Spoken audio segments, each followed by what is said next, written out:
This is a CBS News special report. I'm Major Garrett in Washington. We are coming on the air as officials in New Orleans, local and federal, are prepared to give an update on this morning's deadly attack in the city's world-famous French Quarter. Here is what we know at this hour. At least 10 people were killed when a pickup truck drove through barricades into a crowd, sending people running in terror and disbelief through Bourbon Street. This all happened around 3:15 a.m. local time. The suspect rammed into dozens of pedestrians, injuring at least 35. Federal officials tell CBS News the suspect has been identified as 42-year-old Samsoud Din Jabbar, a U.S. citizen from Texas. The FBI says the suspect, who was wearing body armor at the time of the attack, was killed in a shootout with police. Law enforcement sources say an AR-style rifle and handgun were recovered at the scene. An ISIS flag was located in the vehicle, as well as 4 explosive devices. The FBI is working at this hour to determine any potential associations or affiliations with terrorist organizations, international or domestic. In a statement this morning, President Biden, who has been in touch with the New Orleans mayor, said, quote, "There is no justification for violence of any kind, and we will not tolerate any attack on any of our nation's communities." Joining me here at the desk, Nicole Skanga and Scott McFarland, CBS News correspondents both. Nicole, let's start with you. What else do we know that I did not outline here at the top? Well, there are some indications of premeditation by the suspect here. Law enforcement sources telling CBS News this individual had rented an Airbnb in a neighborhood of New Orleans. Also, FBI in their statement released moments ago indicating they believe the suspect here had rented that Ford pickup truck, of course, a vehicle capable of traveling at a high rate of speed, Major.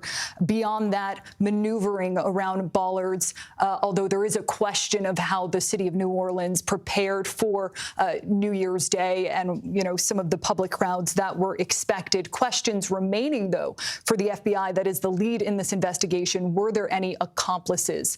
And one of the questions that law enforcement is looking into is how that vehicle was rented or obtained. Was there any negligence there? Who might have known about this? Was there any leakage in the run-up to this attack, which was clearly meticulously planned on the part of this suspect? Are there any hints of radicalization? We know this individual, a U.S. citizen from Texas. Was there any travel in the days, weeks, and months ahead of this incident, Major? And Nicole, we would assume search warrants being executed at that Airbnb and possibly at the vehicle in the scene on Bourbon Street. As well as the suspect's home back in Texas, Major. And in addition to that, a full digital and forensic scrub trying to determine, who this individual interacted with in the days and weeks ahead of this attack, how they might have been inspired or directed. Of course, you mentioned that ISIS flag. No indication at this point. ISIS has not taken credit or responsibility for this attack. Law enforcement officials I'm speaking with say it looks to be more of an inspired lone wolf attack, but at this point, too early in the investigation to say for sure. One of the big questions that law enforcement will be looking into. Scott McFarland. Yeah, the FBI doesn't use the term terrorism investigation casually. You have to hit a whole bunch of metrics to qualify for the FBI to actually say that, to iterate that this is a terrorism investigation, and they've done so unequivocally. And yeah, they say they're investigating the potential affiliations of this attacker to see what that ISIS flag might have meant, what a motive might have been, and certainly were there others who were plotting, planning, conspiring, or knowledgeable about this attack. We know the president has returned to Camp David from Delaware today. He spoke briefly as he was boarding the plane and said he talked to the mayor of New Orleans, that the mayor is angry and frustrated, but that he will speak again today about what he's found. He was asked questions about, details about the attacker or motives, and he said, "Let me get fully briefed before I answer questions about that." He's expected to speak today, likely from Camp David, to give some kind of update. But I'll also note, New Orleans has been concerned about just this type of attack, a vehicular attack in a big pedestrian area. Specifically, they were concerned about the French Quarter and Bourbon Street. 7 years ago, in a city memo, they detailed possible plans to change the security, to limit car traffic in that area. They said in that 2017 memo, they're worried about somebody with a car triggering a mass casualty incident. I want to bring in Sam Vinograd, who is one of our CBS News consultants and a contributor, joins us now. She also served as the former Assistant Secretary for Counterterrorism at the Department of Homeland Security. Sam, your thoughts this afternoon. My thoughts based on the latest FBI statement are that state and local and federal officials have not yet ruled out whether this individual acted alone. They have not indicated that the threat has been completely neutralized. They mentioned that they're continuing to probe this individual's associations and communications with potential terrorist entities. I will note ISIS has a long history of both inspiring and claiming responsibility for vehicular attacks that result in mass casualty incidents. So this particular incident certainly has the trademarks of ISIS-inspired attacks. At this time, with the Federal Bureau of Investigation being the lead, having worked a lot of these investigations myself, Major, with my colleagues, what's happening is federal, state, and local officials are combing through every bit of available evidence, and while trying to ascertain a specific motivation, their immediate focus is trying to rule out whether there are any other associated threats. As Nicole mentioned, that involves very detailed forensic and digital analysis of this individual's travel history, communications, and assets, and we should expect that part of the investigation to take some time. But until the FBI says that the threat has been neutralized, we can't assume that there aren't other associated threats. Sam, it is part of our contemporary world that new threats emerge and law enforcement. I believe the press conference has started in New Orleans. Sam, please stand by. I want to go now to New Orleans and the local and federal officials updating the public just now. I'm going to provide you some facts and information about what we do know. I know that all of you will have questions, and we will try to provide some answers. But this is an ongoing investigation that's rapidly evolving. So there are some questions I will be unable to answer at this time. The FBI is the lead investigative agency, and we're investigating this as an attack of terrorism along with our partners. Today at approximately 3:15 a.m. Central Standard Time, an individual drove a pickup truck into a crowd on Bourbon Street in New Orleans, killing at least 10 individuals and injuring dozens more. After hitting the crowd, he exited the vehicle and fired upon local law enforcement. Law enforcement returned fire, and the subject was pronounced deceased at the scene. 2 law enforcement officers were injured and transported to local hospitals. The subject has been identified as 42-year-old Samsoud Dim Jabbar, a U.S.-born citizen from Texas. He was driving a Ford pickup truck, which appears to be rented, and we are working to confirm how the subject came in possession of this vehicle. An ISIS flag was located on the trailer hitch of the vehicle, and the FBI is working to determine the subject's potential associations and affiliations with terrorist organizations. Weapons and potential improvised explosive devices, IEDs, were located in the subject's vehicle. Other potential IEDs were also located in the French Quarter. As of now, 2 IEDs have been found and rendered safe. The FBI Special Agent bomb technicians, as well as our local law enforcement partners, have been working to determine if any of these devices are viable, and they will work to render those devices safe. The FBI, we are working with our partners to investigate this as an act of terrorism. We're aggressively running down all of the leads to identify the possible subject's associates. We're working to ensure that there is no further threat. We do not believe that Jabbar was solely responsible. We are aggressively running down every lead, including those of his known associates. That's why we need the public's help. We are asking if anybody has any interactions with Samsoud Dim Jabbar in the last 72 hours that you contact us. The FBI is asking the public's help. We're asking anyone who has information, video, or pictures to provide it to the FBI. We have set up a digital tip line as well as our 1-800 number, 1-800-CALL-FBI. Please provide us with any information that can assist us in this investigation. Once again, thank you for your patience and assistance. For an updated statements or information, please check the FBI's website and our social media accounts. I will now turn over to Mayor Cantrell. Thank you. Thank you very much.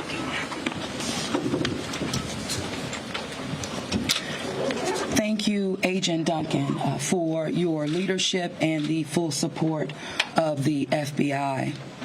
First and foremost, I want to express my deepest condolences to the families and loved ones that were impacted by this tragedy on Bourbon Street and in the heart of the city of New Orleans. And I know that the entire New Orleans City Council grieves along right with me, no doubt about that, and our people and our families. My priority will continue to be to ensure that victims that remain on Bourbon Street now will be serviced and removed as soon as possible. But as stated, the FBI is in charge of this investigation and are doing everything necessary to make this happen. I also want to acknowledge hearing from President Biden, all of our federal partners, but most importantly, calling Governor Landry this morning, responded with haste, and we do say thank you. And of course, a demonstration of a unified support is right here in this room. That's how we collectively responded to this tragedy in the city of New Orleans. The mission now is to facilitate, support, and coordinate safety procedures to keep our residents and our visitors safe. I've gone to the hospital along with Chief Kirkpatrick to visit our police officers, and considering their injuries, they're doing well. As I mentioned, this investigation is ongoing, and the FBI remains the lead in the investigation. It is an active crime scene as well. We are committed, no doubt, to uncovering all details surrounding this tragedy. And we're taking every necessary step to put even more safety procedures in place, especially given the nature of the investigation. I'm going to ask people to do not go around our secured area if there is no essential need to do so. It matters, and again, it is an active crime scene. I also want you all to know that the Greater New Orleans Foundation has set up a fund to assist victims, and that information will be provided to you. Thank you, Ganoff. Again, I want to thank this unified team. We're leaning in. We will be relentless, and we will do everything that it takes to render real justice. This team will. I want to also just thank our citizens for your heartfelt prayers. New Orleans is a world-class city, and I can say that I've heard from world leaders all this morning and up until now, in addition to my brother and sister mayors across this country. They're calling, they're responding, and they're standing with the city of New Orleans. And what they always say and want me to reiterate, they understand the resilience of this community. And we're strong in that regard, and I will say second to none. So with that, I'm going to turn it over to our governor, and as I mentioned, who has not wavered any in leaning in, providing the necessary support, and standing right here with me, and I say thank you, Governor. And I know the First Lady is standing with us as well. Thank you, Madam Mayor. Thank you, Madam Mayor. Thank you. Again, I want to thank the mayor. Since about 3:45 this morning, when she called me, we have all been working just around the clock to both secure the city and to solve this act. You know, again, I want to reiterate that our prayers go out with all of those who have been affected by this tragedy. I want to thank our law enforcement officers. I want to thank our medical personnel. I want to thank our first responders. And most importantly, I want to thank the two New Orleans police officers who not only laid their life on the line, but were able to eliminate the threat this morning. Let me say, we have made public safety a state priority from day one. And I think that if you look around me today, right now, and you look at the people who are standing around, that is their commitment as well. We intend to be transparent in assessing any defects that may have existed in the system so that we can address it. It's the only way to ensure that any mistakes that were made are corrected. Specifically, we have been trying and working very diligently to address security concerns in preparation for the Super Bowl since October. And it's interesting because, ironically, in preparation for the Super Bowl, I had intended to issue an emergency declaration tomorrow so that we could bring all of our federal, state, and local agencies to bear in preparation for the Super Bowl and Mardi Gras. But because of the events today, I have amended that emergency declaration and issued it today. So again, that declaration will allow our federal, state, and local partners to bring all of the resources necessary to get this city safe. In light of that executive order, I have also ordered the mobilization of a military police company. I've asked General Freelou to mobilize a military police company to assist both New Orleans Police and LSP and the FBI. It is important for our citizens and guests of this state to know that we are doing everything we can to secure their safety in this city. We want to make it clear the Superdome and the surrounding area is safe. But I've always said that the safety of this entire city is something that is always paramount to me. With that, I would like to turn it over to Jeff with the Super Bowl. Jeff Dunley.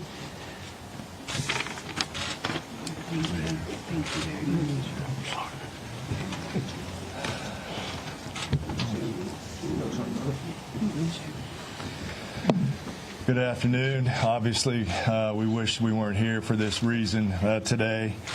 The Sugar Bowl Committee has a 90-year history of being a good corporate citizen for the city of New Orleans, and that's why this tragedy hurts us as much as anybody right now. So our condolences, thoughts, and prayers go out to the victims and their families as we all work through this. Of course, anytime we have a major event in the city of New Orleans, public safety is paramount, and we have full faith and confidence in the governor and the mayor and all the assets, the federal, state, and local resources that they've applied to this event so that we can ultimately bring those responsible to justice and carry on with the major events that we have in front of us. Speaking of which, we were scheduled this evening to have a CFP quarterfinal played in the Superdome at 7:45. We have been in consultation with ESPN, with the College Football Playoff, with the Southeastern Conference, with the University of Georgia, with Notre Dame. All parties and all agree that it's in the best interest of everybody and public safety that we postpone the game for 24 hours. Work is fast about to set up a safe and efficient and fun environment for tomorrow night. There'll be more details on that in the coming hours, but for now, that's the plan. We're going to move forward and play the game. And again, we reiterate our thanks to everyone up here for the important work they're doing. We live in the fun and games world with what we do, but we certainly recognize the importance of this, and we're going to support it 100%. So thank you. I'd like to bring up Senator Kennedy.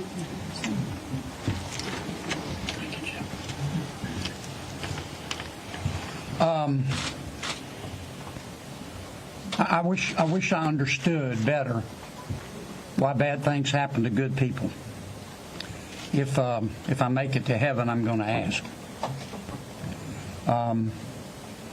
For those people who don't believe in objective evil, all you have to do is look at what happened in our city early this morning.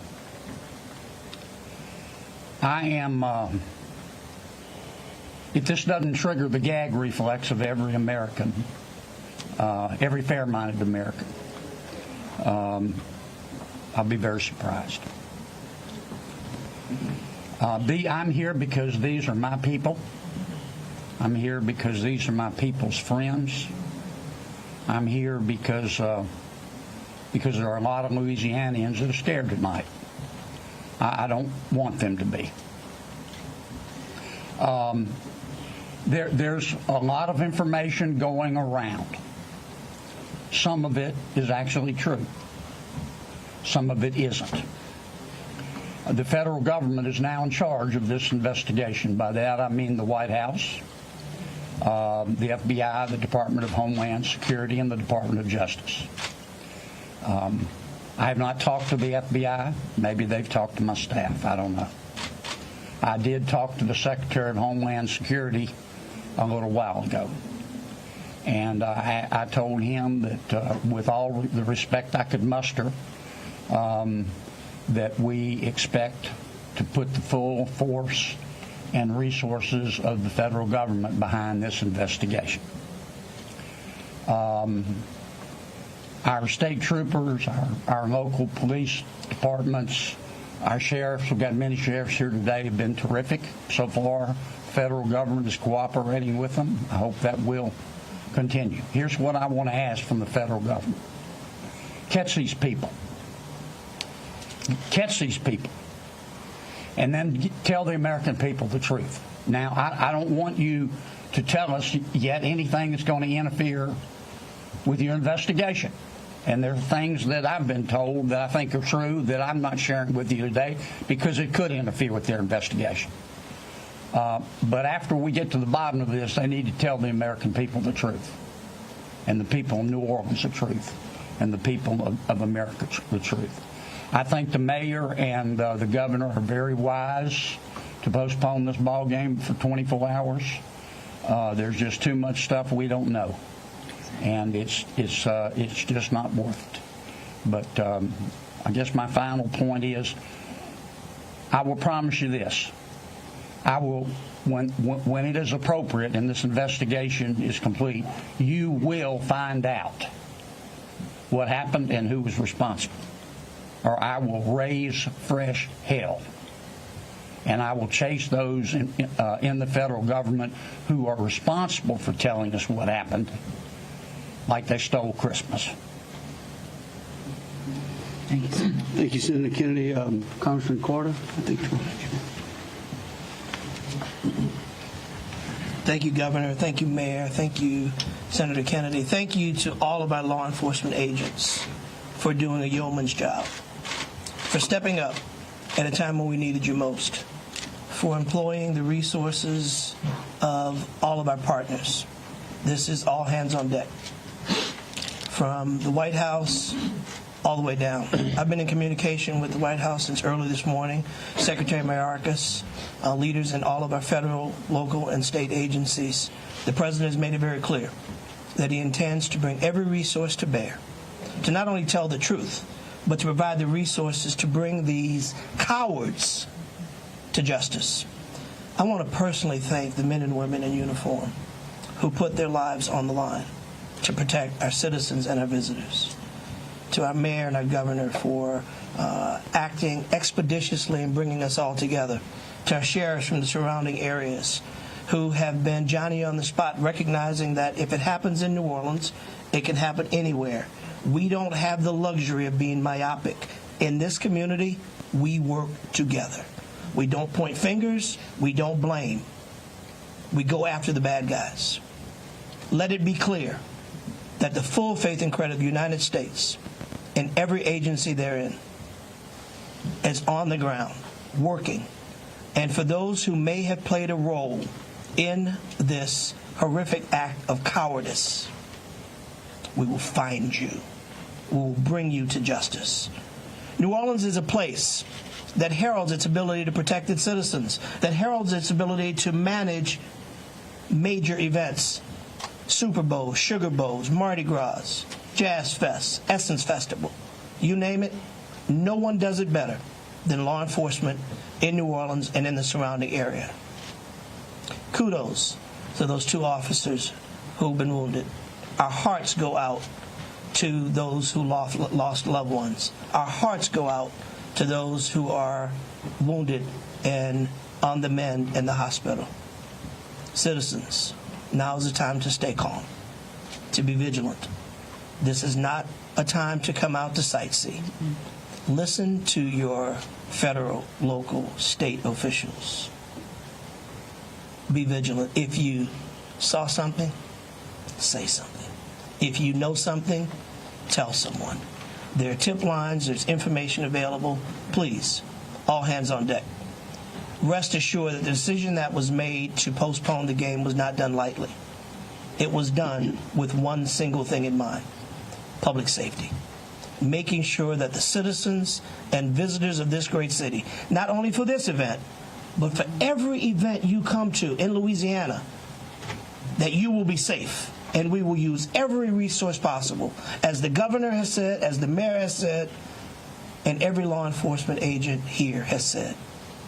Our energy, our commitment will be to make sure that you are safe now and for every event in the future. God bless you, and let's stay strong. Thank you, Congress. Attorney General.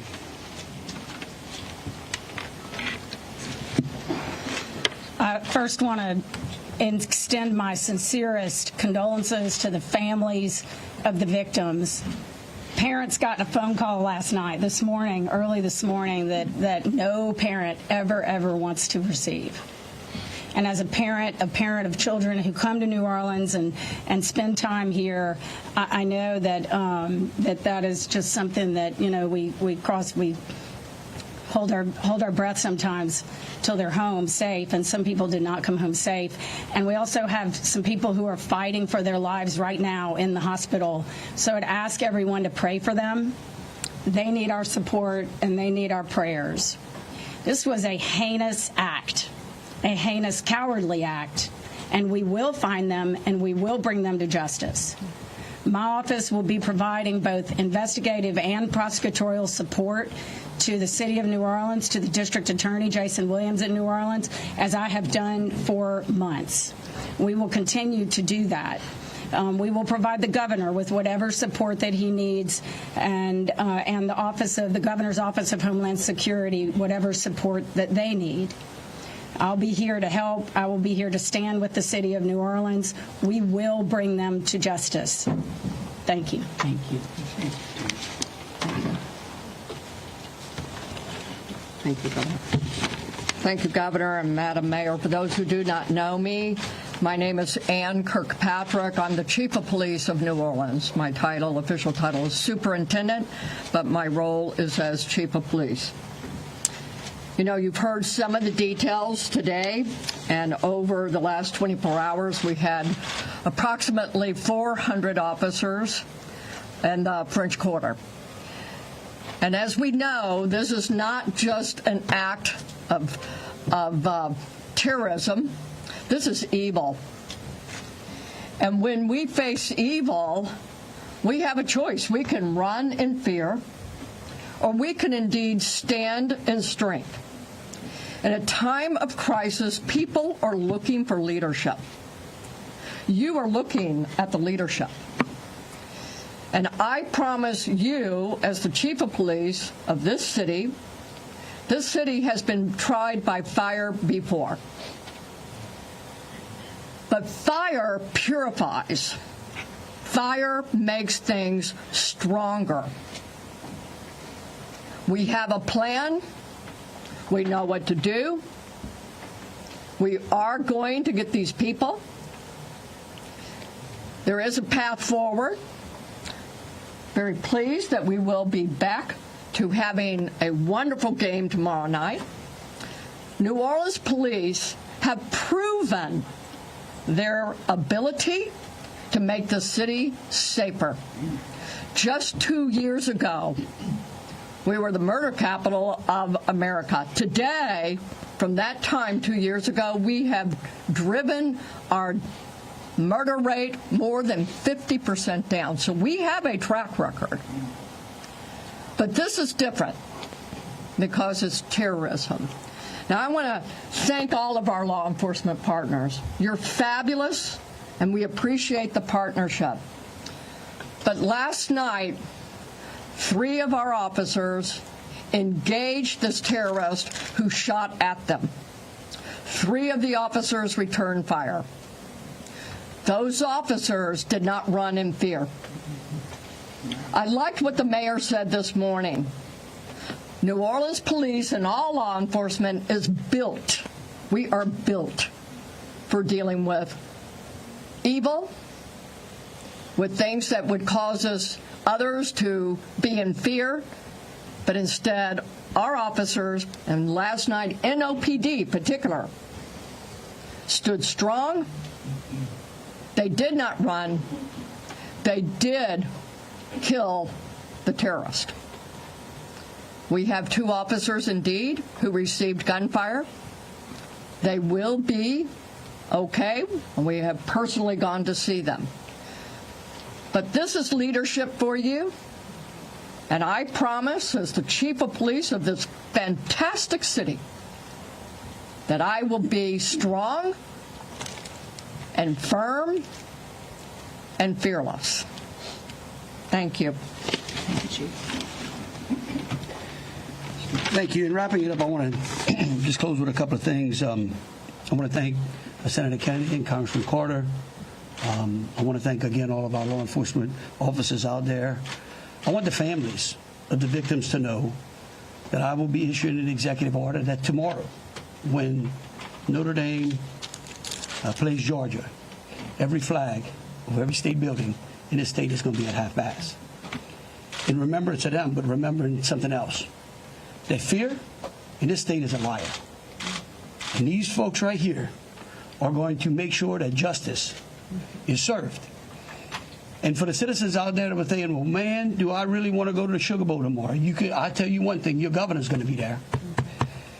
That is proof, believe you me, that that facility in this city is safer today than it was yesterday. And as we come to additional events in this city, I know in speaking with Senator Kennedy and Congressman Carter, and FBI acting director, and the incoming administration, that they are going to ensure that this city has the resources necessary to protect our citizens and our guests. And so with that, we'll take some questions. All right, if you could, we'll start over here with CBS. Katie, we'll work our way across the room. If I miss you, just give me a holler. I may not see you. Go ahead, Katie. Thank you, sir. Katie Weiss with CBS News.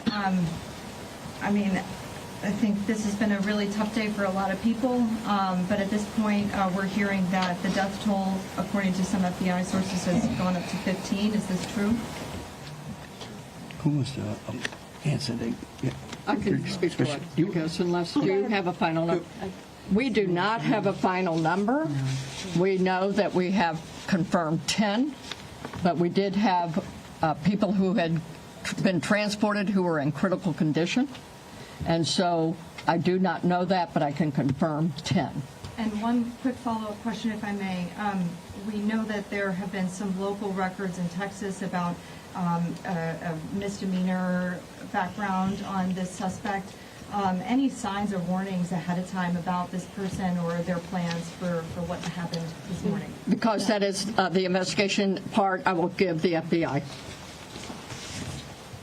At this time, we cannot go into details about the subject's history. What I can tell you, the person was an Army veteran. We believe he was honorary discharged, but we're working through this process, figuring out all this information.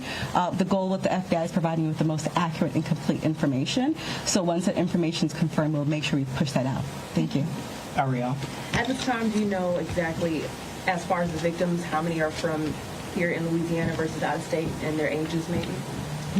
At this time, I can't go into details about all the victims. We want to make sure that first that the family is notified appropriately before we put any information out there. So once the families are all notified, then we'll go ahead and release a statement to everyone. And I would ask the press, in relation to the victims and those that are in hospitals, if we could just refrain from worrying about them so their loved ones can take care of them, and the medical personnel that are trying to get them out of the hospital can do so. And as information becomes available, we want to respect the privacy of those who are still either fighting for their lives or being cared for. Thank you. A follow-up, if I may. Go ahead. You guys mentioned accomplices. You don't think that the suspect acted alone. About how many more suspects are you guys looking into at this point? It's a range of suspects. Right now, with that fact, we do not want to rule anything out. So that's why we're asking if anyone has had any interaction with the deceased subject Jabbar in the last 72 hours. Provide us with this information. You can provide us that information through 1-800-CALL-FBI or our digital tips line, which is available on our social media website, as well as the big FBI website. Can I say something right there? Tell me who you're with. WDSU. WDSU. Okay, and CBS. The NBC's over here on the right. Oh, that's an unusual position. No. I don't get it. You wouldn't. Look, the FBI is not going to be able to answer those questions, okay? They will eventually, I promise you. Okay, once the FBI has a chance to investigate all this, along working with state police, working with Homeland Security, working with the city of New Orleans, they're going to tell you what happened. I can promise you that, or I'm going to raise fresh hell. But right now, they're in the process of trying to catch the other bad guys. And I want to give them the benefit of the doubt for a while. 26. Yeah, I had a question about the victims. I know that there was obviously gunfire exchange, so I guess how many victims were shot and then how many were injured? Look, again, let me reiterate both Special Agent Duncan and Senator Kennedy. There's a lot of, I get that y'all want to know minute details. What we don't want to do is impede this investigation or spend any time talking about things that don't get us closer to hunting these folks down and securing the city. And so at a particular point in time, we will release as much information as we can. But at this time, in relation to the investigation, I would ask y'all to refrain from those.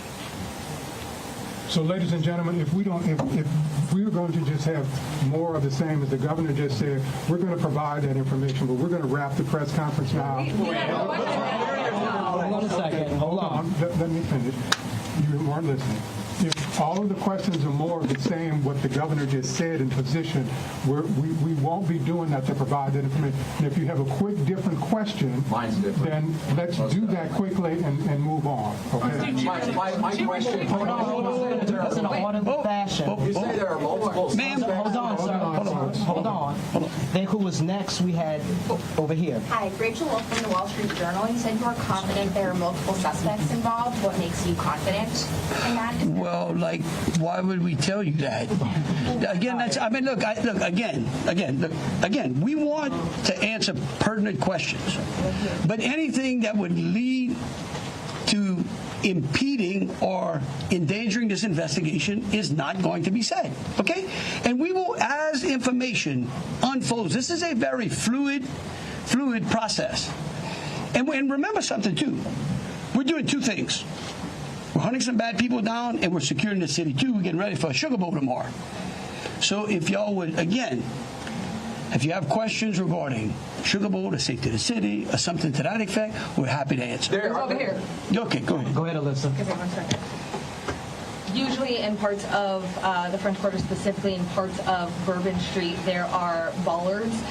We're hearing that some of those may have been down because of repairs. Can you speak to that? And maybe was there any backup option of putting a truck there or an NOPD car there?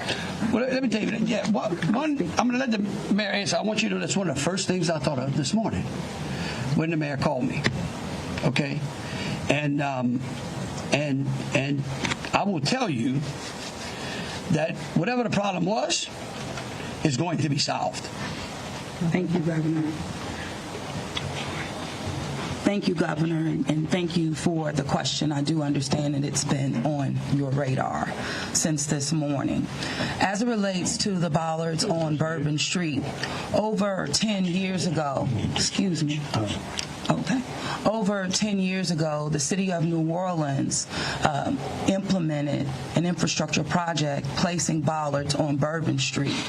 shortly thereafter, the malfunctions of those bollards ensued, from Mardi Gras beads on down.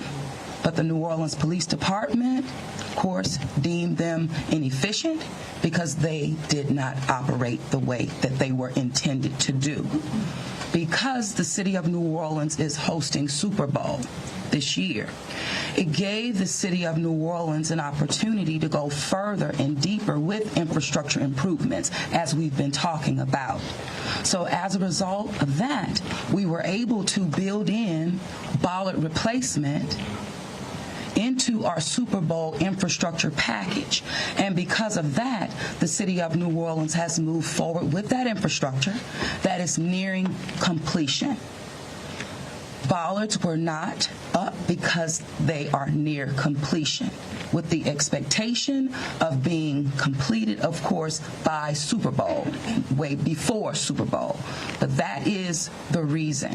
Now, the New Orleans Police Department, and Chief, you can speak to the deployment to respond to our needs and existing conditions. All right, so we have been aware of the bollard situation for a long time, and we did indeed harden those target areas where the bollards are. We have patrol cars out there as a hard target, as well as with barriers.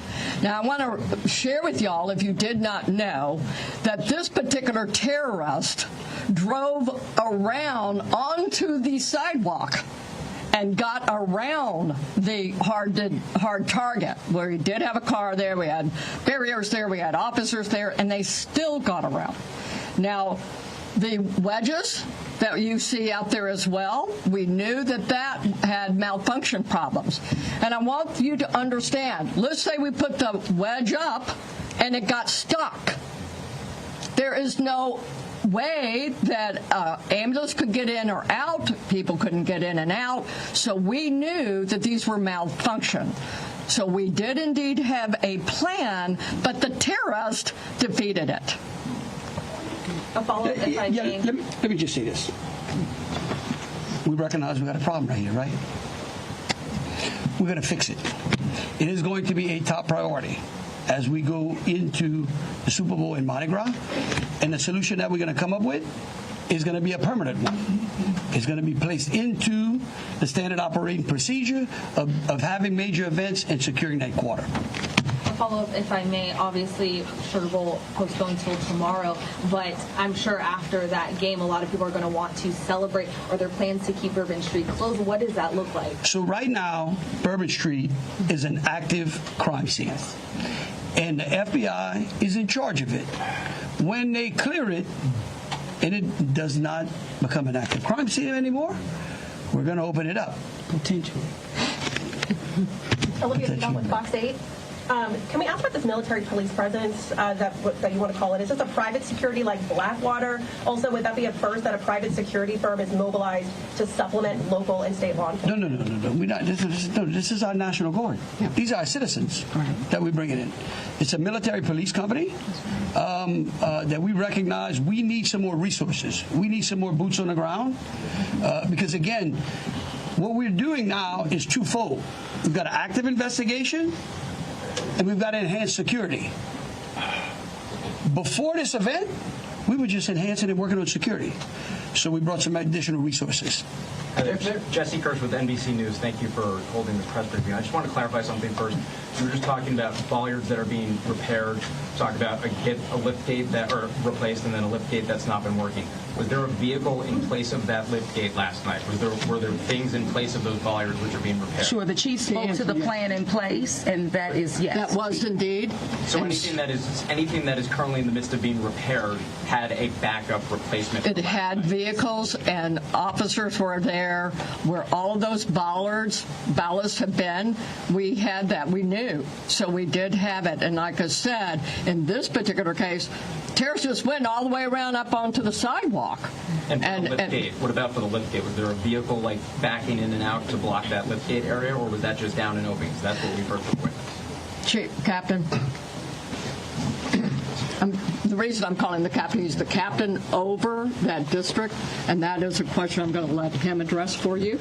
Good evening, everybody. I'm Captain LaJean Roberts of the 8th District. Yes, we did have a vehicle strategically placed right in front of the wedge, preventing access onto the roadway.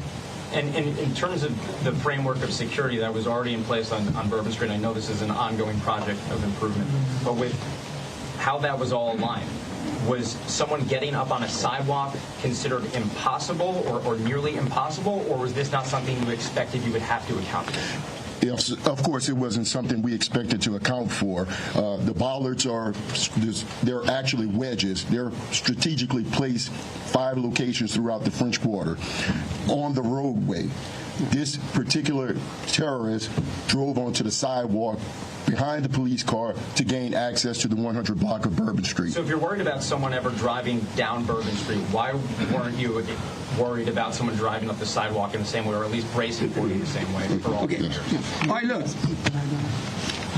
We can go on what ifs forever. This is evil. And that guy could have easily gone down the sidewalk of Canal Street, where there were a ton of pedestrians on there as well.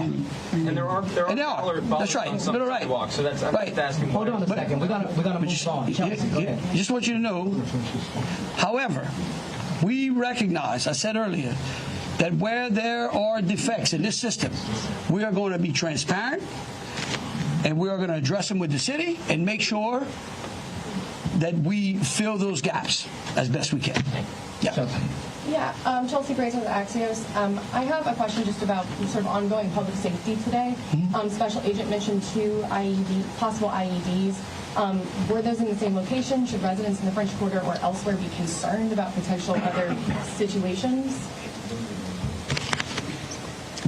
The 2 IEDs that were in different locations, and what we've done in conjunction with our local and state partners, we've gone through and done a sweep to identify anything that we thought was suspicious, and we have not. However, as I said before, if the public sees something, please reach out to us. That way we can go through and verify that we did not miss anything. But we conducted initial sweeps, I think, starting shortly after our initial Yes, I'm going to thank you, Agent. I do want to share that we have a plan, and we have been implementing that plan. One of those plans is that we have swept all of these areas. The word swept means we have put officers out there as a grid, walking down the streets, every street in the French Quarter, looking for suspicious packages, bags, ice chests, you name it. And they have been walking it as a grid. We've been doing the same thing on Poydras and all the accesses into the Superdome. Part of the safety plan is we have bomb dogs out there sweeping the Superdome and all the exterior area, and we're locking that down. That will be locked down through the game tomorrow. So that's a part of that safety plan, and we've already been implementing it. Okay, thank you all for coming out. Question back here from the governor on the MPs. How many MPs will be deployed to New Orleans? Right now, there's I think it's a General Freelo 100. 100, and yeah. All right. Thank you all so much. Thank you. What gives you the confidence tomorrow night it'll be safe riot? I'm going to be there. Yes, but you're also saying you're making improvements. Or what gives you the confidence? Press conference in New Orleans in the face of New Year's Day tragedy. That's the only way to describe it. I want to summarize what we heard. The most important description came from Althea Duncan, the assistant special agent FBI in charge, saying that there are a range of suspects still being pursued by federal, state, and local authorities. That means that the terrorist so designated by the local and federal official Shamsud Din Jabbar, who drove a truck into the French Quarter, killing at least 10, injuring 35, did not act alone. Also, the 2 New Orleans police officers who engaged, 2 of the 3 who engaged in firing at the suspect, killing him at the scene, were wounded. They remain in good condition and will survive. The death toll may rise. The Attorney General for Louisiana said several of those injured in this vehicular attack are, quote, fighting for their lives. Also, the Sugar Bowl, due to kick off 7:45 p.m. local time tonight, has been postponed for 24 hours. That is, I think, the biggest summary of what we heard. Nicole Skenga, what else jumped out at you? The headline that the FBI is pursuing associates aggressively should not be lost on viewers, that the police here believe the suspect did not act alone and said that quite confidently, Major. We also learned that the suspect here was an Army veteran, that investigators believe he was honorably discharged. My associate, Pat Milton, has also reported this individual was driving a Ford Lightning, an electric truck. That is new information, perhaps speaks to how quiet that vehicle was and how high-powered, high-charged it was.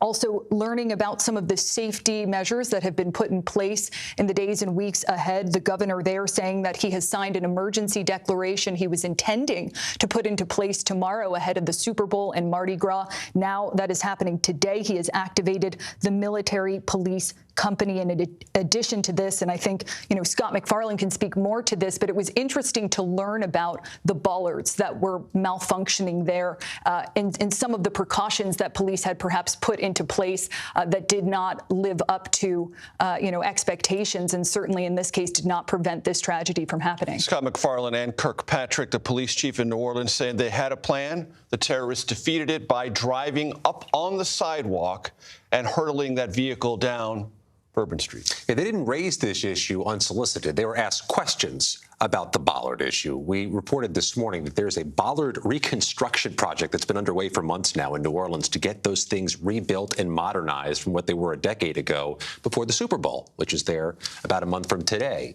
That project was incomplete. The bollards were, in fact, not fully functioning, and then they had alternative plans, the police cars, police officers, which may not have quite the capability or capacity of an actual security bollard.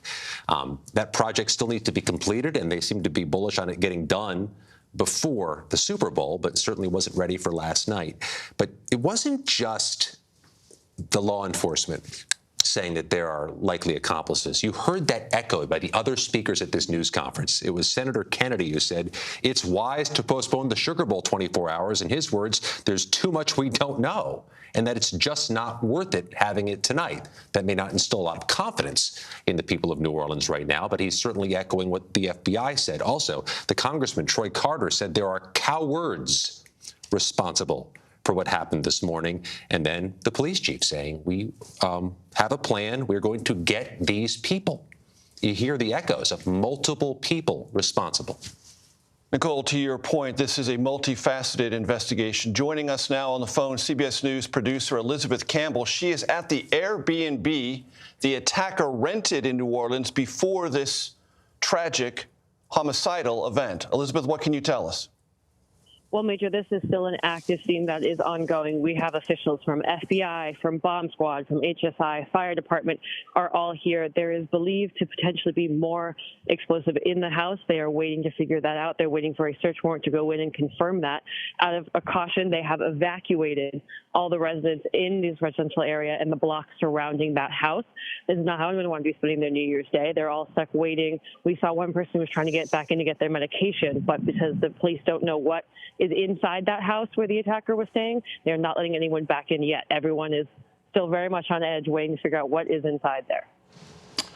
Elizabeth Campbell, thank you very much. Samantha Vinograd, CBS News national security contributor and former Assistant Secretary for Counterterrorism at the Department of Homeland Security, continues our conversation. Sam, it was mentioned at the press briefing that 2 improvised explosive devices, IEDs, were rendered safe at the scene, that there were sweeps of the surrounding area in order to make sure those in that area would be safe and that the security could be established clearly. But at this residence, this Airbnb, those fears remain pronounced. They certainly do. And what authorities are doing right now is establishing a secure perimeter. And as time goes by, using a range of federal, state, and local bomb and explosive device tactics, are extending that secure perimeter as far as possible around Bourbon Street, and then, of course, going into this Airbnb and ensuring that there's no other explosive devices. I do want to note, based on the fact that this individual traveled all the way from Texas, we also must assume that authorities in Texas are searching this individual's home, securing it as well. well to ensure that there's no explosive devices, and also tracking anywhere else this individual may have stopped and planted IEDs. So the explosive detection work is really in its nascent stages, and that might be why, Major, it's so critical to note this, that authorities mentioned that this individual may not have acted alone. Now, I'm hearing differing accounts from law enforcement about whether they believe the threat is neutralized or not, but the law enforcement is clearly asking for the public's help to identify any potential leads in this case, not only because such a broad geographic area may be implicated. And Sam, from your experience, thinking about that potentially large geographic space, how complex is this endeavor for the next 24 hours? And is it even wise for authorities to announce, well, the Sugar Bowl won't be tonight, but it will definitely be tomorrow? I think it is hard at this stage in the investigation to indicate that stability and security will be recognized anytime in the near future. We just don't know right now based upon what the FBI briefed publicly. Now, I will note, the FBI has what they call joint terrorism task forces in all of their jurisdictions. So that includes, of course, both New Orleans as well as in various parts of Texas, including where this individual resided.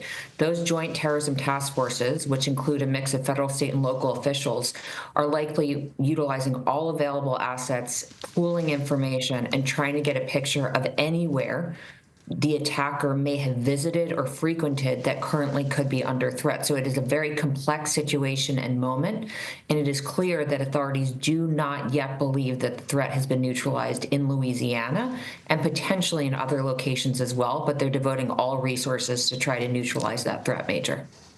Sam, please stand by. We want to show you surveillance video obtained by CBS News. It shows the pickup truck drive around a police car onto the sidewalk and speed up, plowing in to the terrified, disbelieving crowd.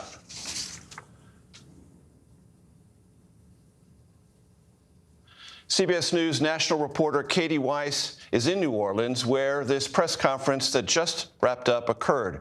She's joined by Louisiana Congressman Democrat Troy Carter. Katie? Hi, Major. Yes, we just finished hearing a press conference, and Congressman, I want to hear your thoughts. What do you think about, the information that we know so far? Well, it demonstrates a collective effort.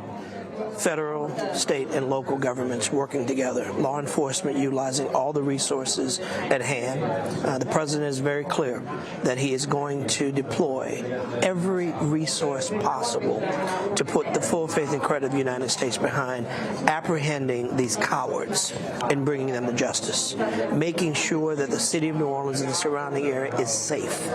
Paramount to everything that we do is making sure that citizens are safe, making sure that our football game can go forward, but only in a way that is safe. And these cowards, they should know that there's no victory for them.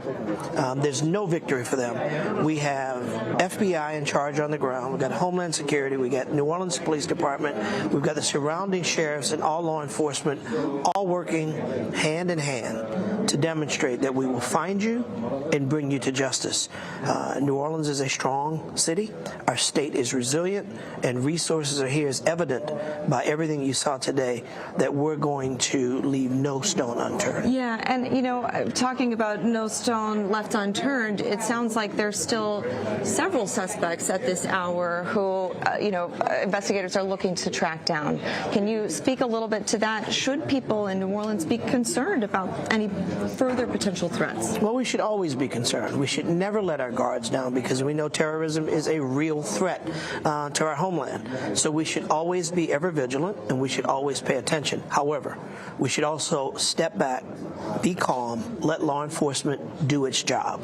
We have the best of the best on the ground here to do just what they're trained to do, and that is to find these cowards, bring them to justice, and make sure that we're safe. We don't know all the facts.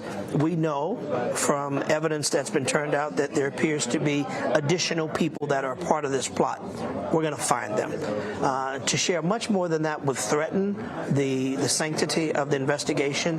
So I'd ask you and all of our citizens to just trust us that they're working feverishly. Now, the executive order that the governor talked about today, what exactly does that do? How does that help with that investigation? The declaration of emergency unlocks the full faith and credit of the federal government. The president has already given that. This is yet another example of all hands on deck working together to make sure that all of those resources of Homeland Security, FBI, DOJ, resources are here to protect the Sugar Bowl, Super Bowl, and ongoing events. We know that we'll have thousands of visitors that will come to Louisiana, and more specifically to New Orleans. It's important that we let the public out there know when you come to visit here, you will be safe. I guess final question for you, sir. You know, the Super Bowl is a big event that's coming up on everyone's minds. How do you think the events this morning that have been unraveling are shaping any changes in your approach to the Super Bowl? It certainly redoubles our efforts. We've had belts and suspenders on. Now we'll have trap wires. We'll make sure that all the resources are in place. New Orleans is no different than any other major city when there's a national event that's going to go on. And so we already had those systems employed. Now we're going to retighten the hatches and make sure that we redouble our effort, look at every possible way, like it was discovered today, that although there were bollards on Bourbon Street and a car in place, maybe we also need to do something to block vehicles from jumping the sidewalk and getting around. Each situation provides us an opportunity to learn from it, and as the governor said, whatever's broken will be fixed. An opportunity to learn. We're certainly going to continue to find more information and keep you posted as we learn more today. I've been following the story truthfully from the very minute that it happened. I was in the French Quarter this morning when this took place, so my heart goes out to everyone who witnessed the tragedy today. We're going to keep you updated as we learn more. We'll send it back to you, Major. Katie Weiss, thank you very much, and our thanks to Congressman Troy Carter.